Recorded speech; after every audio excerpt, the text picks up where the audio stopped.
మన ఛానల్ని first time చూస్తున్న వాళ్ళు ఎవరైనా ఉంటే లైక్ చేయండి, షేర్ చేయండి. మరిన్ని ఇంట్రెస్టింగ్ వీడియోస్ కోసం మన ఛానల్ తప్పకుండా సబ్స్క్రైబ్ చేసుకోండి. మీరిచ్చే ఒక లైక్, సబ్స్క్రైబ్ మాకెంతో ప్రోత్సాహాన్ని ఇస్తుంది. శ్వేత బెంగళూరులో సాఫ్ట్వేర్ ఇంజనీర్.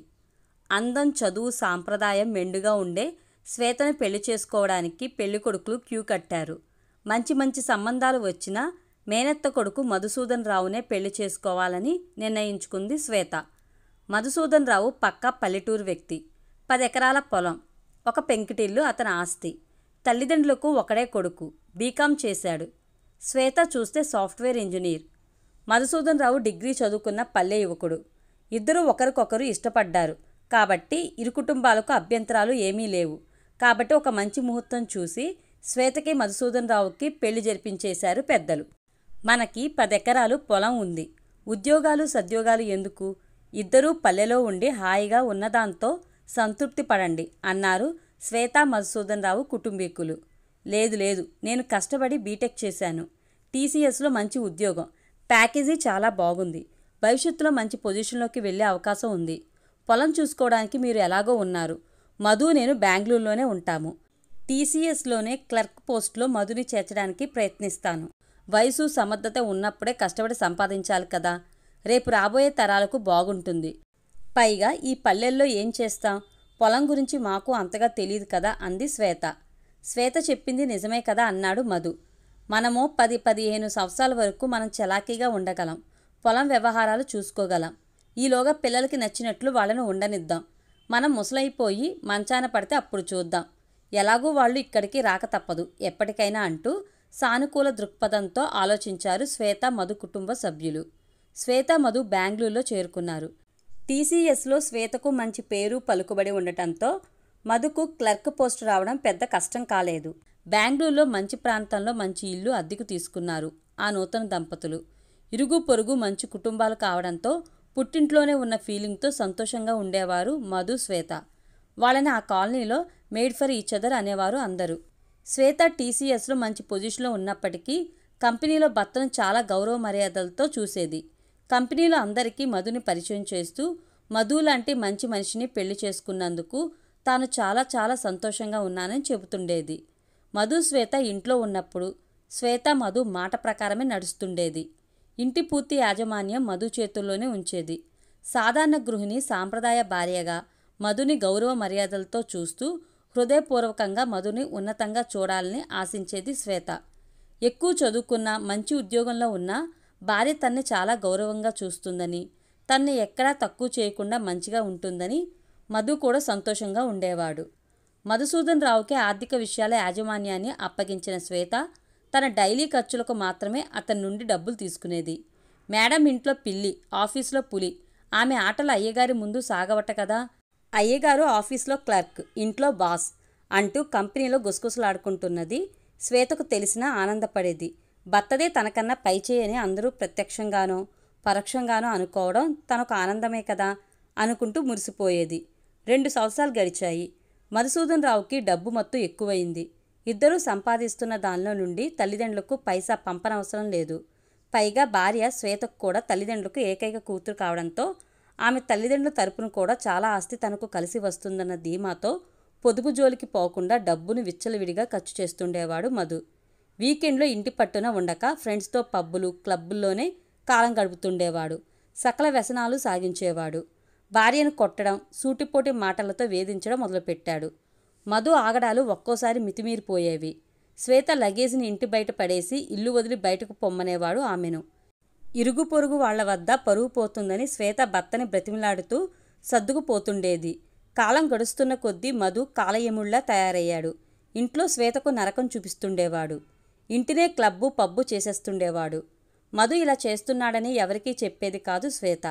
ముఖ్యంగా తల్లిదండ్రులకి, అత్తమామలకి అస్సలు చెప్పేది కాదు. మధు రోజు తాగేసి ఆఫీస్కి వస్తుండేవాడు. అందరితో చీటికి మాటికి గొడవ పడుతూ శ్వేత పరువు మర్యాదలకు భంగం కలిగించేవాడు. అకారణంగా శ్వేతతో కంపెనీ అధికారులు, శ్వేత కొలీగ్స్ని ముడిపెడుతూ అందరి ముందు శ్వేతను అవమానపరుస్తుండేవాడు. నువ్వు నా కళ్ళ ముందు ఉంటే నాకు నరకల్లా ఉంది. నీతో కలిసి ఉంటే ముళ్ళకంప మీద కాపురం ఉన్నట్లు ఉంది. నువ్వు నా జీవితం నుండి దూరంగా పోతే నేను హాయిగా ఉంటాను. దయచేసి మర్యాదగా నాకు విడాకులిచ్చేయి. లేకపోతే చంపేస్తాను అని బెదిరించేవాడు మధు శ్వేతని. శ్వేత గారు, మీరు కొన్ని నెలలుగా పని మీద కాన్సన్ట్రేషన్ చేయలేకపోతున్నారు. ఏమైనా పర్సనల్ సమస్యలున్నాయా? కావాలంటే కొన్ని రోజులు సెలవు తీసుకోండి అని శుతిమెత్తగా హెచ్చరించాడు ఆఫీస్లో శ్వేత బాస్. శ్వేత అసలు విషయాన్ని ఇంకా దాయలేకపోయింది. అన్నయ్య లాంటి ఆఫీస్ బాస్తో విషయాలన్నీ పూర్తిగా చెప్పేసింది. కానీ మధు అంటే నాకు చాలా ఇష్టం.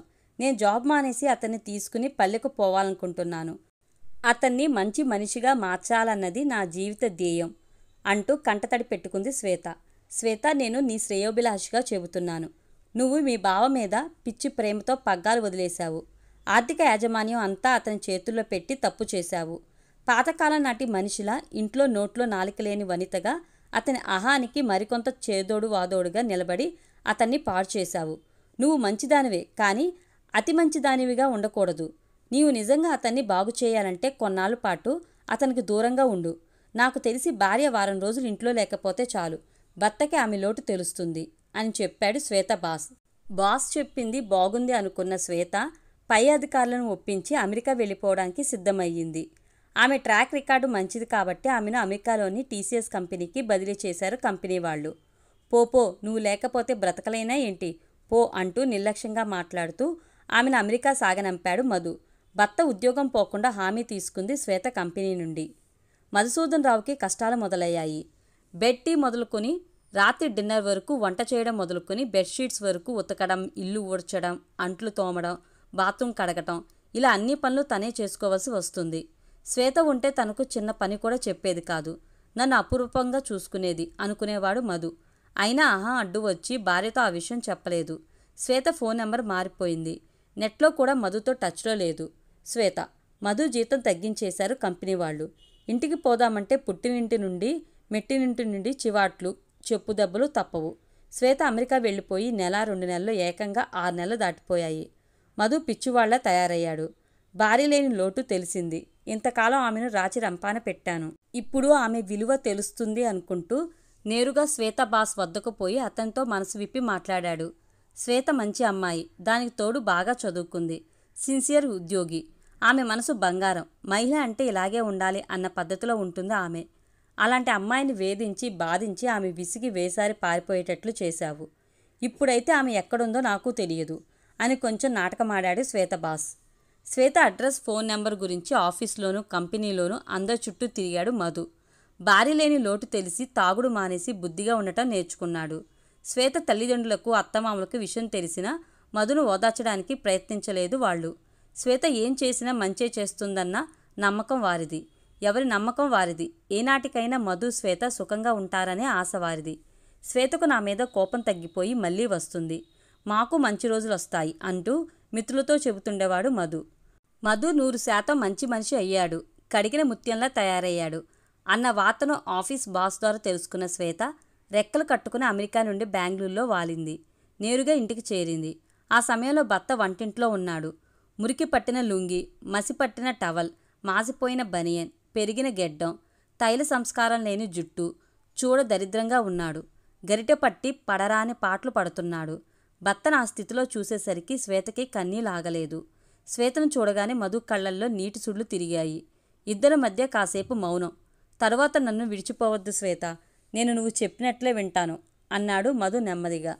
శ్వేత ఆనంద బాష్పాలు రాల్చింది. ఒకరినొకరు ఓదార్చుకున్నారు. ఆ రోజంతా కష్టసుఖాలు మాట్లాడుకున్నారు. అప్పుడు ఆ గదిలో భార్యాభర్తల గులాబీ గుబాలించింది. ఈ వీడియో కనుక మీకు నచ్చినట్లయితే లైక్ చేయండి, షేర్ చేయండి.